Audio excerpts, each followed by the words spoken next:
ഒരുത്തൻ വചനം കേൾക്കുന്നുവെങ്കിലും ഈ ലോകത്തിന്റെ ചിന്തയും ഒന്ന് ഈ എന്നെ ചതിച്ചു, മുള്ള് എന്നെ ചതിപ്പെട്ടത് പിന്നെ ഈ ആഴ്ചത്തേക്ക് മാറി. രണ്ടായാലും ശശികുമാരൻ്റെ ഞങ്ങൾക്ക് തമ്മിൽ വന്ന കമ്മ്യൂണിക്കേഷൻ ഗ്യാപ്പായിരുന്നു കഴിഞ്ഞ ആഴ്ച എന്ന് വന്നത്. ഈ ആഴ്ചത്തേക്ക് അവർ മീൻ ചെയ്തത് ദൈവവചനം കേട്ട് അംഗീകരിക്കുന്ന ഒരുപാട് പേരുണ്ട്. പക്ഷെ തക്ക സമയത്ത് അവർക്കത് പ്രയോജനപ്പെടുത്താൻ കഴിയാതെ വരും. ചിലർ പറയാറുണ്ട്, കർത്താവേ എനിക്ക് വേണം, ധനത്തിന്റെ വഞ്ചന എന്നെ ചതിച്ചു, മുള്ള് എന്നെ ചതിച്ചു, എനിക്ക് വളരാൻ കഴിഞ്ഞില്ല. വഞ്ചന എന്ന വാക്കിലൂടെ കയറാനാണ് ഈ വാക്യം കൊണ്ട് ഞാൻ പതുക്കെ ആഗ്രഹിക്കുന്നത്.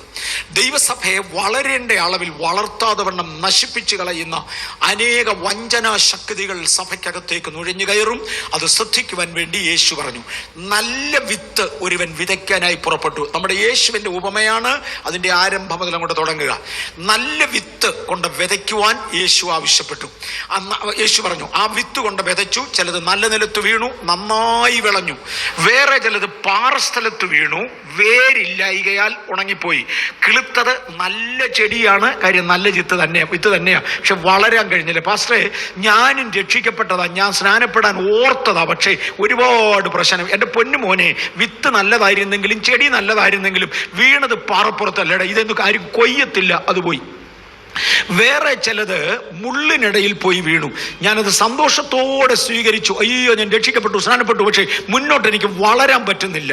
കാര്യം ഒരുപാട് സാഹചര്യങ്ങൾ എൻ്റേത് പെശക. മോനെ, സാഹചര്യം പെശകായോണ്ട് കൊയ്ത്ത് നടക്കത്തില്ല. കൊയ്ത്ത് നടക്കണമെങ്കിൽ വിളവ് തന്നേ പറ്റൂ. മുള്ളിനിടയിൽ വീണത് കഴിഞ്ഞു. ആ മുള്ളിനെ കുറിച്ച് കർത്താവ് പറയുകയാണ്. ഒന്നുകൂടെ വായിച്ചാട്ടെ, എന്തൊക്കെയാണത്? മുള്ളെന്തൊക്കെയാ? മുള്ളിനിടയിൽ വിതയ്ക്കപ്പെട്ടതോ ഒരുത്തൻ വചനം കേൾക്കുന്നുവെങ്കിലും ഈ ലോകത്തിന്റെ ചിന്തയും. ഒന്ന്, ഈ ലോകത്തിന്റെ ചിന്ത. വചനം ഇവന്റെ അകത്ത് കയറിയെങ്കിലും ഇവന്റെ ചിന്ത ദൈവികമല്ല. ഈ ലോകത്തിന്റെ ചിന്ത ഇവനെ ഞെരുക്കാൻ തുടങ്ങി. ഇന്ന് ഇതിനകത്തിരിക്കുന്ന ദൈവമക്കളെ, നിങ്ങളെ ഞെരുക്കിക്കളയേണ്ടതിന് അലട്ടുന്ന അനേക ശക്തികൾ വരും. നിങ്ങളെ ഞെരുക്കിക്കളയേണ്ടതിന് ഈ ലോകത്തിന്റെ ചിന്തകൾ നിങ്ങളുടെ ഹൃദയത്തിന്റെ അകത്തേക്ക് കയറും. വേറെ ആരാ ഇതിനെ നിങ്ങളുടെ കാര്യത്തെക്കുറിച്ച് ചിന്തിക്കാൻ? നിങ്ങളാ. പക്ഷേ നിങ്ങൾ ചിന്തിച്ചാലും ചിന്തിച്ചില്ലെങ്കിലും വളർത്തേണ്ട ദൈവം വളർത്തും. അത് രണ്ടാമത്തെ മെയിൻ മെസ്സേജിനകത്ത് വരും. വളർത്തേണ്ട ദൈവം നിങ്ങളെ വളർത്തും. ഇത് ചിന്തിക്കാൻ നിങ്ങളുടെ ഹൃദയം വിട്ടുകൊടുക്കരുത്. പിന്നെ ധനത്തിന്റെ വഞ്ചന. എങ്ങനെ എന്നാലും കാശുണ്ടാക്കണം, അതാണ് എൻ്റെ കാര്യം. ഞാൻ ഇതിനിടയ്ക്ക് പ്രസംഗിക്കുകയും ചെയ്യും, എന്ത് വേണേ ചെയ്യും, ഞാൻ വേണേ സുവിശേഷം പറയും, പ്രാർത്ഥിക്കും. പക്ഷെ ഇതിന്റെ എല്ലാം പുറകിൽ എനിക്കും വേണം പണം. മലയാളത്തിലൊരു പഴഞ്ചൊല്ലുണ്ട്, ദീപസ്തംഭം മഹാശ്ചര്യം നമുക്കും കിട്ടണം പണം. അതാണ് ചിലതിന്റെ ചിന്ത. ഇത് ആത്മീയത്തിൽ കൊയ്യത്തില്ല, കൊയ്യാൻ വേണ്ടി അത് കാണത്തില്ല. ധനത്തിന്റെ വഞ്ചന ഞെരുക്കി കളയും. അടുത്തത് ധനത്തിന്റെ വഞ്ചനയും. വചനത്തെ ഞെരുക്കി ഇത് ഫലം കൊടുക്കാതെ നിൽക്കട്ടെ. വചനത്തെ ഞെരുക്കുക, അനേക വഞ്ചനകൾ. തുടർന്ന് അപ്പോസ്തല പ്രവൃത്തികളുടെ പുസ്തകം 20:30 വായിക്കാം. അപ്പോസ്തല പ്രവൃത്തി 20:30. ശിഷ്യന്മാരെ തങ്ങളുടെ പിന്നാലെ വലിച്ചു കളയുവാനായി വിപരീത ഉപദേശം പ്രസ്താവിക്കുന്ന പുരുഷന്മാർ നിങ്ങളുടെ ഇടയിൽ നിന്ന് എഴുന്നേൽക്കും. ഇതിനോട് ചേർന്ന് കർത്താവ് പറഞ്ഞൊരു പദം കൂടെ ഞാൻ ഓർപ്പിക്കട്ടെ. കള്ളക്രിസ്തുക്കളും കള്ളപ്രവാചകന്മാരും എഴുന്നേൽക്കും. നമ്മൾ എല്ലാ വാക്യങ്ങളും വായിക്കുന്നില്ല, ചിലതൊക്കെ മാത്രമേ വായിച്ചു വിടുന്നുള്ളൂ. കള്ളപ്രവാചകന്മാരും കള്ളക്രിസ്തുക്കളും നിങ്ങളുടെ ഇടയിൽ നിന്ന് എഴുന്നേൽക്കും. കഴിയുമെങ്കിൽ ശിഷ്യന്മാരെ, വൃതന്മാരെ തെറ്റിച്ച് കളയേണ്ടതിന് വേണ്ടി എഴുന്നേൽക്കും. ഞാനാകുന്നു ക്രിസ്തു എന്ന് പറഞ്ഞ് ചിലർ എഴുന്നേൽക്കും. എനിക്ക് ഇപ്പോഴൊരു വെളിപ്പാട് കിട്ടിയെന്ന് പറഞ്ഞ് വേറെ ചിലർ എഴുന്നേൽക്കും. അടുത്ത പടിയിലേക്ക് തമ്പുരാൻ പറഞ്ഞു, കള്ളക്രിസ്തുക്കൾ എഴുന്നേൽക്കും, കള്ളപ്രവാചകന്മാർ എഴുന്നേൽക്കും. എന്തിനു വേണ്ടി? തങ്ങളുടെ ജനത്തെ വലിച്ചു കളയേണ്ടതിന് വേണ്ടി അനേകർ എഴുന്നേൽക്കും. സൂക്ഷിച്ചു കൊള്ളുക. കഴിയുമെങ്കിൽ വൃതന്മാരെയും വീഴ്ത്തുക. ഇതായിരിക്കും പിശാചിന്റെ പ്ലാൻ. വീണ് കിടക്കുന്ന ഒന്നിന്റെ മണ്ടയ്ക്ക് ഭാരം കയറ്റുകയല്ല, നിൽക്കുന്ന ചിലതിനെ തള്ളിയിടുവാൻ ഈ ദിവസങ്ങളിൽ ദുരുപദേശങ്ങളുമായി കള്ളക്രിസ്തുക്കളും കള്ളപ്രവാചകന്മാരും എഴുന്നേൽക്കുമ്പോൾ നാം അവരെ തിരിച്ചറിയുന്നത്, എന്റെ കർത്താവ് പറഞ്ഞു, അവരുടെ പ്രവൃത്തികളാൽ നിങ്ങൾ അവരെ തിരിച്ചറിയും. മർക്കോസ് 13 അത് ഒന്ന് ദയവായിട്ടൊന്ന് എടുക്കാമോ? മർക്കോസ് 13 ആണോ? I'm not too sure. Okay, അത് വിട്ടേക്ക്. ഇവിടെ അപ്പോസ്തല പ്രവൃത്തികളുടെ പുസ്തകം 20-ാമത്തെ അധ്യായത്തിൽ വിശുദ്ധ പൗലോസ് പറയുന്ന ഒരു വാണിംഗ് ആണ് നാം കണ്ടത്. താൻ ഏഷ്യ മൈനറിൽ നിന്ന് പോകുന്നതിന് മുന്നമേ അവിടെയുള്ള സഭകൾ ചേർന്ന് തനിക്കൊരു യാത്രയയപ്പ് കൊടുക്കുവാൻ ഒരുമിച്ച് കൂടി. അന്ന് രാത്രിയിലാണ് നമ്മുടെ യൂത്തിക്കോസ് ഉറങ്ങി മേളത്തെ നിലയിൽ നിന്ന് കിളിവാതിലൂടെ താഴെ വീണിച്ചത്ത് പിന്നെ അദ്ദേഹത്തെ ഉയർപ്പിച്ച് ഒക്കെ കൊണ്ടുവന്ന ചരിത്രം വരുന്നത് ഇവിടെയാണ്. ആ രാത്രിയിൽ പൗലോസ് നീണ്ട പ്രസംഗം പറയുന്ന കൂട്ടത്തിൽ താൻ എടുത്തു പറഞ്ഞത് ഒന്നുണ്ട്. താൻ ഏഷ്യയിൽ ഉണ്ടായിരുന്ന ബിഷപ്പന്മാരെ ഒരുമിച്ച് വിളിച്ചുകൂട്ടി സഭാ നേതൃത്വത്തെ. ഇതിനകത്തിരിക്കുന്ന ദൈവമക്കളെ കുറിച്ച് ഞാൻ സാധാരണ പറയാറുണ്ട്, നാം സാധാരണക്കാരായി ആരംഭിച്ച് ഇവിടെ തീരാനല്ല, ശിശുവായി ജനിച്ച് ശിശുവായി തുടരാനല്ല, ഉയർച്ചയിലേക്ക് വളർച്ചയിലേക്ക് വരുവാൻ ദൈവം നമ്മെ കുറിച്ച് ആഗ്രഹിക്കുന്നത് കൊണ്ട് ചിലരെ തമ്പുരാന് പൊക്കി ഉയർത്തി പണിയാനുണ്ട്. നമ്മൾ കിളന്നു വരേണ്ടവരാണ്, ബിഷപ്സായി അവർ മാറേണ്ടവരാണ്.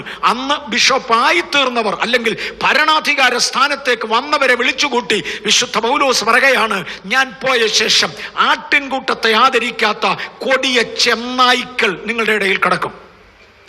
ഞാനിവിടെ ഉള്ളിടത്തോളം അത് കയറി വരത്തില്ല. പക്ഷെ ഞാൻ ഇവിടുന്ന് പോയ ശേഷം, കാര്യം താൻ ദൈവത്തിങ്കിൽ നിന്ന് നേരിട്ടൊരു ദർശനം പ്രാപിച്ച് തൻ്റെ ജീവിതത്തിൻ്റെ ആകെ ലക്ഷ്യം മാറിത്തിരിഞ്ഞ് ദൈവത്തെ സേവിക്കുവാൻ ആത്മാവിൻ്റെ ശക്തിയോടുകൂടെ ഇറങ്ങിത്തിരിച്ച ഒരു ഒറ്റപ്പെട്ട മനുഷ്യനാണ്. തൻ്റെ ജീവിതത്തിൽ ഒരു പരാജയവശം പറയാനില്ലാതെ ഞാൻ നല്ല പോർ പൊരുതു, ഓട്ടം തികച്ചു, വിശ്വാസം കാത്തുവെന്ന് അന്ത്യത്തിൽ വിളിച്ചു പറഞ്ഞ മനുഷ്യൻ പറഞ്ഞു, ഞാനിവിടെ ഉള്ളിടത്തോളം ദുരുപദേഷ്ടാക്കന്മാർ വരത്തില്ല. പക്ഷേ ഞാൻ പോയ ശേഷം ആട്ടിൻകൂട്ടത്തെ ആദരിക്കാത്ത കൊടിയ ചെന്നായ്ക്കൾ നിങ്ങളുടെ ഇടയിൽ നിന്നെഴുന്നേൽക്കും.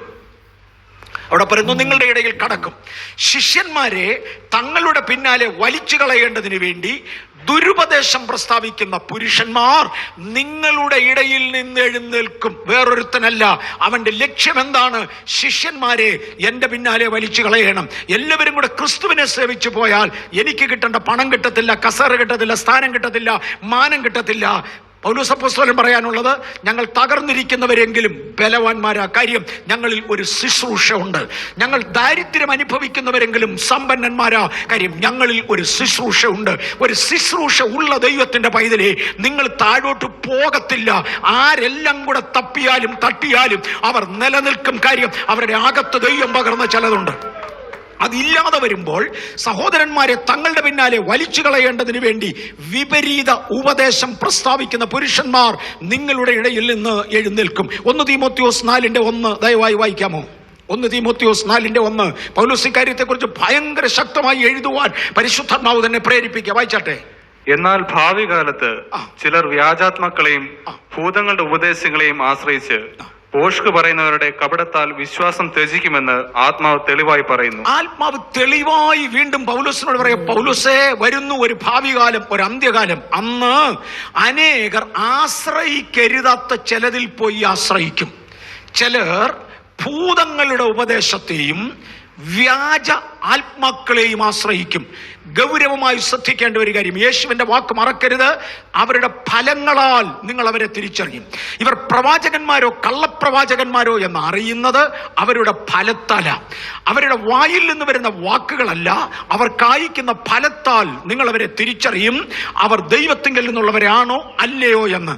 ചിലർ വ്യാജാത്മാക്കളെയും ഭൂതങ്ങളുടെ ഉപദേശത്തെയും ആശ്രയിച്ച് വിശ്വാസം ത്യജിച്ചു പോകുമെന്ന് ആത്മാവ് തെളിവായി പറയുന്നുണ്ട്, ആത്മാവ് വ്യക്തമായി പറയുന്നുണ്ട്. 2 തീമോഥെയോസ് 3:13-14 വായിക്കാമോ? നമ്മൾ അടുത്ത ആഴ്ച ഇതിന്റെ അടുത്ത ഡെപ്തിലേക്ക് പോകും. ദുഷ്ടമനുഷ്യരും മായാവികളും വഞ്ചിച്ചും വഞ്ചിക്കപ്പെട്ടുകൊണ്ട് മേൽക്കുമേൽ ദോഷത്തിൽ മുതിർന്നവരും. ദുഷ്ടമനുഷ്യരും മായാവികളും. ദുഷ്ടമനുഷ്യൻ അവരുടെ ഉള്ളിൽ നിന്ന് വെളിയിൽ വരുന്നത് ദുഷ്ടതയാ. അവരുടെ അകത്ത് ദുഷ്ടതയുണ്ട്. 2 മായാവികൾ, വഞ്ചകന്മാർ, ഏതാണ്ട് മാജിക്ക് കാണിക്കുന്ന പോലെ ഏതോ ചില കാര്യങ്ങൾ കാട്ടിക്കൂട്ടുന്നവർ. ഞാൻ ഒരു പ്രവാചകൻ ഒരിക്കൽ എന്നോടൊരു നല്ല ദൂത് പറഞ്ഞു. എനിക്ക് ഭയങ്കരമായിട്ട് ഇഷ്ടപ്പെട്ട ദൂത, വിത്ത് ഡേറ്റ് അക്യുറസി. അദ്ദേഹത്തെ ചർച്ചിലൊന്ന് വിളിക്കണം എന്നെനിക്ക് തോന്നി. പെട്ടെന്ന് പരിശുദ്ധാത്മാവ് എൻ്റെ ഹൃദയത്തോട് ഇങ്ങനെ ഇടപെട്ടു, ആ ഡേറ്റ് അക്യുറസിയിൽ അദ്ദേഹം തന്ന ദൂത് നിവർത്തിയായി കഴിഞ്ഞ് വിളിച്ചാൽ മതിയെന്ന്. അയ്യോ, ആ ഡേറ്റും കഴിഞ്ഞ് പിന്നെ ഒരു 3 കൊല്ലവും കൂടെ കഴിഞ്ഞ്, അതുകൊണ്ട് ഇതുവരെ ഞാൻ വിളിച്ചുമില്ല, കാര്യം നടന്നുമില്ല. അപ്പൊ എന്നതായിരുന്നു ഈ കേട്ടത്? ഒരു മായാവിയായിരുന്നു. ഒരു ദിവസം സഭായോഗം കഴിഞ്ഞ ഉടനെ ഒരാൾ എന്നെ വിളിച്ചു.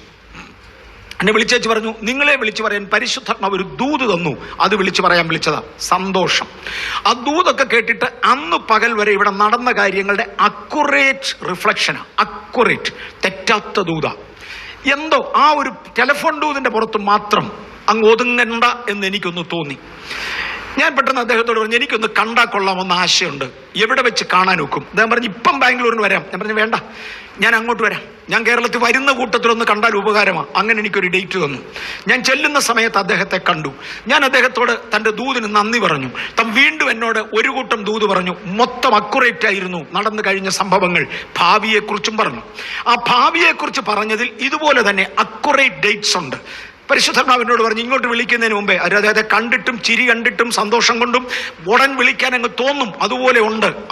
എന്നോട് പറഞ്ഞ അടുത്ത സെക്കൻഡ് വീക്ക് മീറ്റിങ്ങിന് ഞാൻ അവിടെ വരുന്നു എന്നൊക്കെ പറഞ്ഞു. ഞാൻ പറഞ്ഞു, വരുന്നെങ്കിലും വേറൊരാൾ പ്രസംഗിക്കുന്നുണ്ട്, മറ്റേ ആൾ ഞാൻ തന്നെയാണ്, ഇയാൾക്ക് സമയമില്ല എന്നുള്ളൊരു ആശയത്തിൽ ഞാൻ ഇങ്ങനെ പറഞ്ഞു. എന്നിട്ട് ദൈവാത്മാവിനോട് പറഞ്ഞു, ആ പറഞ്ഞ ദൂത് നിവർത്തിച്ചിട്ട് വിളിച്ചാൽ മതി. ഇന്നും നിവർത്തിച്ചിട്ടില്ല, അതുകൊണ്ട് ഒരു 5 കൊല്ലമായി വിളി പെൻഡിങ്ങില്ല. നിങ്ങൾക്കിത് മനസ്സിലാവുന്നുണ്ടാവും. ഒരു ദിവസം ഒരാൾ ഒരു രോഗത്തിന് വേണ്ടി പ്രാർത്ഥിക്കാനായിട്ട് ഇവിടെ വന്നു, ഈ ചർച്ച് വന്നു. ഞാൻ അദ്ദേഹത്തിൻ്റെ രോഗത്തിന് വേണ്ടി പ്രാർത്ഥിച്ചു. അദ്ദേഹത്തിൻ്റെ രോഗം, തൻ്റെ കിഡ്നി കേടായിരുന്നു. 2 കിഡ്നിയും 100% ഫെയിൽഡ്. അതുകൊണ്ട് കണ്ടിന്യൂസ് ആയിട്ട് ഡയാലിസിസ് എടുത്തുകൊണ്ടിരിക്കുന്ന ആളാ. ഇവിടെ വന്ന് പ്രാർത്ഥിച്ചു. 5 മിനിറ്റ് കഴിഞ്ഞപ്പോൾ എന്നോട് പറഞ്ഞു, എനിക്ക് യൂറിൻ പോകണമെന്ന് തോന്നുന്നു. എനിക്കങ്ങ് ഭയങ്കര സന്തോഷമായി. കർത്താവേ, ഇത്ര എളുപ്പം കിഡ്നി നേരെയായല്ലോ, പ്രൈസ് ദി ലോർഡ്. അദ്ദേഹം പറഞ്ഞു, യൂറിൻ പാസ് ചെയ്തു. ഏതാണ്ട് 2 വർഷത്തിന് ശേഷമാണ് ഇങ്ങനെ സംഭവിച്ചത്. ഞാൻ പോകുകയാണ്. അദ്ദേഹത്തിന്റെ വാഹനത്തിലാണ് വന്നത്. അദ്ദേഹത്തിന്റെ വാഹനത്തെ തിരിച്ചുപോയി. പോകുന്ന വഴിക്ക് 2-3 പ്രാവശ്യം വിളിച്ചേച്ച് പറഞ്ഞു, യൂറിൻ അങ്ങ് പോയിക്കൊണ്ടിരിക്കുക, പ്രൈസ് ദി ലോർഡ്, സുഖമായി. 2 ആഴ്ച കഴിഞ്ഞ് എന്നെ വിളിച്ചേച്ച് പറഞ്ഞു, സാക്ഷി പറയാൻ നിങ്ങളുടെ ചർച്ച വരുന്നുണ്ട്. എനിക്ക് എന്തോ തോന്നി, കിഡ്നി സുഖമായി എന്ന് ആരുടെ ഒരുത്തനോടുകൂടെ ചോദിച്ചേച്ചു മതി. അദ്ദേഹത്തിന്റെ അയൽവക്കത്തുള്ള ഒരാളിനോട് ഞാൻ വിളിച്ചു ചോദിച്ചാൽ പറഞ്ഞു, അയാൾ ഇന്നലെ ഡയാലിസിസ് കഴിഞ്ഞ് വരുന്നേ കണ്ടു. അങ്ങനെയാണെങ്കിൽ ഇവിടെ വന്നൊരു കള്ളസാക്ഷി പറയുന്ന പണപ്പിരിവല്ലാതെ വേറെ യാതൊരു ലക്ഷ്യവുമില്ല. ഈ ആശയങ്ങൾ ഗ്രഹിക്കുന്നവർക്കായി ഞാൻ ദൈവത്തെ സ്തുതിക്കുന്നു. മായാവികളും വഞ്ചകന്മാരും വഞ്ചിച്ചും വഞ്ചിക്കപ്പെട്ടും കൊണ്ട് പലരെയും കഴിയുമെങ്കിൽ വൃതന്മാരെയും കൊടുക്കേണ്ടതിന് ഇറങ്ങിത്തിരിക്കുന്ന ഒരു കാലമാണ്. നാം മറക്കരുത്, മായാവികൾ രംഗത്ത് കാണുമെന്ന് മറക്കരുത്. 2 യൂദായുടെ ലേഖനം 4-ാമത്തെ വാക്യം നമുക്ക് വേഗത്തിൽ ഒന്ന് വായിക്കാം. അച്ചിലൂടെ താവട്ടിറങ്ങാൻ പോവാ. യൂദായുടെ ലേഖനം 4-ാം വാക്യം. നമ്മുടെ ദൈവത്തിന്റെ കൃപയെ ദുഷ്കാമവൃത്തിക്ക് ഹേതുവാക്കി. ഒരു വാക്കിലൊന്ന് നിൽക്കട്ടെ, എന്നിട്ട് ഞാൻ ഇറങ്ങി വരാം. നമ്മുടെ ദൈവത്തിന്റെ കൃപയെ ദുഷ്കാമവൃത്തിക്ക് ഹേതുവാക്കി. മലയാളം തീരെ അറിയാൻ വയ്യാത്ത കുഞ്ഞുങ്ങളുണ്ടെങ്കിൽ അവർക്ക് മാത്രം ഇതിന്റെ വിശദീകരണം പറഞ്ഞു കൊടുത്താൽ മതി. ബാക്കി എല്ലാവർക്കും അറിയാം. കാമവൃത്തി, ദുഷ്കാമവൃത്തി എന്നൊക്കെ പറഞ്ഞാൽ എന്തുവാണെന്ന്. ഇമ്മോറൽ സെക്ഷൽ ആക്ടിവിറ്റീസ്, അല്ലെങ്കിൽ അതിനെ പ്രൊമോട്ട് ചെയ്യാൻ കഴിയുന്ന എന്തും. ഈ ദിവസങ്ങളിൽ വളരെ ഗൗരവവും ശക്തവുമായി അന്തിമസഭാ കാലഘട്ടങ്ങളിൽ നടന്നുകൊണ്ടിരിക്കുന്ന മ്ലേച്ഛതയുടെ ആത്മാവിനെ ഇന്ന് ദൈവസഭ ഇതിനകത്തൊന്നുകൂടെ ബൈൻഡ് ചെയ്യും. ഇത് രാവിലെ തീരുമാനിച്ചുകൊണ്ട് വന്നതല്ല, ഇപ്പോൾ ദൈവാത്മാവ് ഇടപെട്ടുകൊണ്ടിരിക്കുന്നത് കൊണ്ട് ഞാനത് എടുത്തു പറഞ്ഞതാണ്. ഇതിനകത്തൊന്നുകൂടെ ബൈൻഡ് ചെയ്യും. അനേകരുടെ നോട്ടവും നീക്കവും മാറ്റവും കണ്ടാൽ ഇതെല്ലാം തന്നെ ചില വേണ്ടാത്ത കാര്യങ്ങൾ പ്രൊമോട്ട് ചെയ്യാനുള്ള എന്തോ ഒരു പ്രേരണയിലാണ് എന്ന് കാണുവാൻ കഴിയും.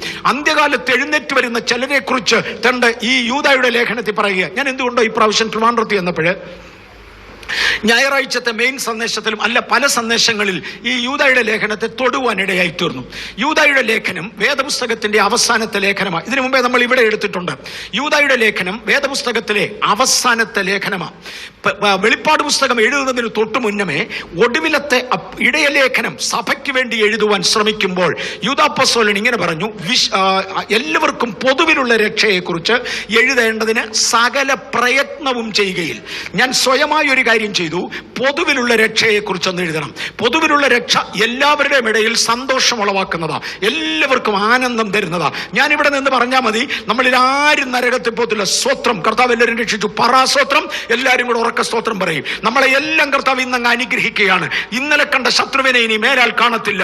ഇന്നു മുതൽ ദൈവം ചെയ്തിരിക്കുന്നു. പൊതുവിലുള്ള രക്ഷയെക്കുറിച്ച് നിങ്ങൾക്ക് എഴുതുവാൻ ശ്രമിച്ചു. അങ്ങനെയാണെങ്കിൽ എല്ലാവരെയും കൂടെ ഇളക്കി മറിക്കാൻ കഴിയും. സകല ശ്രമവും ചെയ്യുക. കുറെ ലേഖനങ്ങൾ, കുറെ മെറ്റീരിയൽ കൊണ്ടൊന്നുമല്ല. My book is ready. അത് കംപ്ലീറ്റ് പബ്ലിഷ് ചെയ്യത്തക്കവണ്ണം ഞാൻ സകല പ്രയത്നവും ചെയ്യുമ്പോൾ പരിശുദ്ധാത്മാവ് പറഞ്ഞു, നിർത്തവിടെ. അന്തിമ ലേഖനം അതല്ല വേണ്ടത്.